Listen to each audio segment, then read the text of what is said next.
mu ngoog mbokk bi moo ngi noonu yow mi siifur Baye Birame 2 TV bul fàtte abonné nga laal cloche boobu mu activé notification bi xam ne mooy tax bépp vidéo buñ dugal nga mën koy jot bul fàtte commentaire partage incha allah moo ñu may doon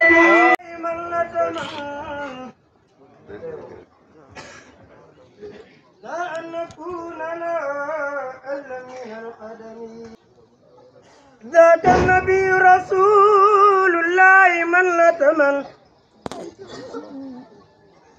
لا أن نكون لا أهلا من الخدم تدي حكايتنا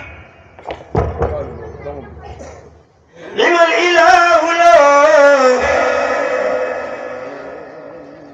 قد خصه بالعطاء المزدر الديم ذاك النبي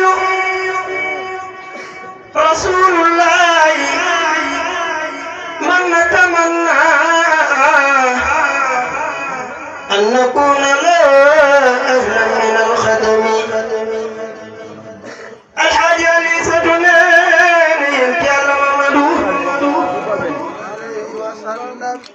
تدي حكايتنا لما الإله لا قد قصوا بالعطاء المزدر الديم وقم ما الثواري وبحر القمر ملتدم أمواجه وهو لم يقل لها استلمي حتى قد عنده فيض الإله بقوم آمنوا أولا يا قح خيرهم وهم صحابة آزوا تميزهم فضلا وعزا وجاء عن عبد ذنبهم قل منهم عشرة قد بشروا كرما بجنة الخلد من جود ربهم نعم فأولهم هو العتيق أبوه بكر وصعب رسوله بدر تمهم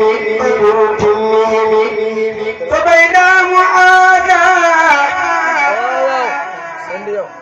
كان سيد قومه وما ثم قول قد يخالف ما ندري